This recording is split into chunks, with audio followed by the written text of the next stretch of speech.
It's so important to have Black storytellers in music, in the arts, in film, in literature, because we have important stories to tell and we are fully human. The only way that you can show the full breadth of our humanity is to be present, to be represented, and to be able to tell your own stories. We interviewed some of the best and brightest Black storytellers of our time. These people are true talents and take their crafts to new heights.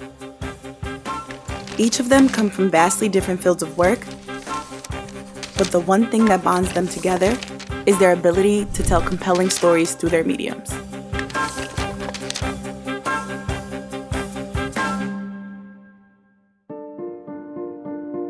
Story has the power to imprint on our memory in a way that pretty much nothing else does. When stories are left out, a section of humanity is left out. And when you hear someone's story, you can connect with them on a way, and it makes it so much harder for you to enact violence on someone or to discriminate against someone when you know their story. I've dedicated my life to storytelling. It's one of the greatest ways to transform the hearts and minds of individuals, to try to bring people together, to try to make the world a more loving place. Photography has always been writing stories. I see a story in front of me and I'm trying to figure out how to capture it. History tells us that our stories are not considered as valuable or worthwhile, and that if you want to be a true and successful storyteller, you have to tell the universal story, which really means the white story. And I just refuse to do that.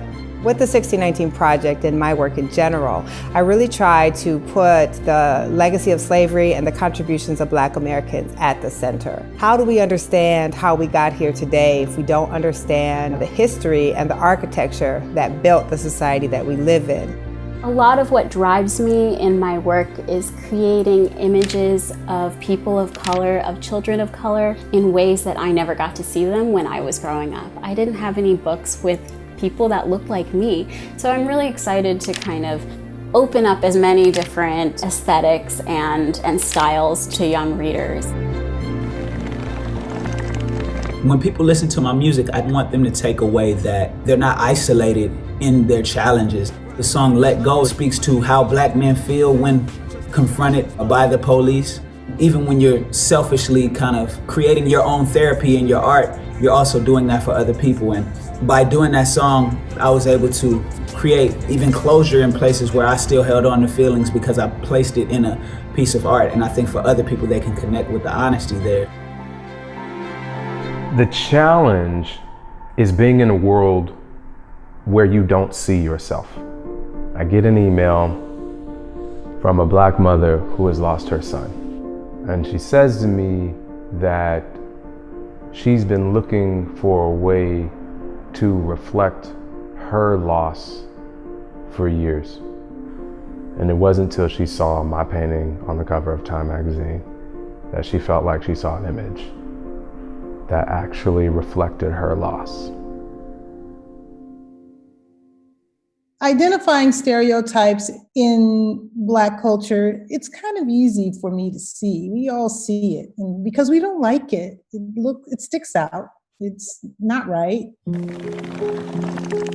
I started my film career with, the mindset that we would not further along these stereotypes and not depict these images in our film. So, and Do the Right Thing, you don't see a kid with a basketball bouncing it down the middle of the road. And so in many films that you see of mine, there is a sense of pride in culture. With Hair Love, the big stereotype we try to debunk was the fact that Black fathers aren't involved in their kids' lives. That's definitely something that's persistent in the film industry. Black men not being depicted as good dads or being present. That was a big thing that we tried to circumvent. The ability to see yourself represented means a lot, and people need to see themselves as a mirror in the work that they consume. When people see us dress as kings, a lot of times they're like, oh, it's materialism. But people don't see the work that goes into it. The idea of us being materialistic as a culture is just insufficient. Most people report that they do not know a trans person, or they're not aware they know a trans person. So most of their information about who trans people are comes from what they watch on television and on film. And if those representations are showing us as victims, as devious people, cisgender people playing dress up, then they're going to get misinterpretations of who we actually are. When you have real trans people playing real, fully fleshed out characters, it shows the humanity of who we truly are. I think for me, that's my goal in terms of how to look ahead at the types of stories that we're telling. And I think giving other people of color the opportunity to share their worldview and their perspective is going to be so important in leveling that. I think what's really exciting about making work for young readers is that the work gets to be wonderful and whimsical and kind of hopeful. And I really want to make work that shows young people that there are so many options and opportunities for them.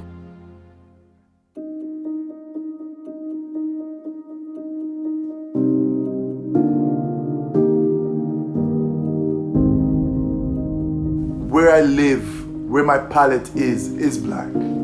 That the experiences that I see around me are black.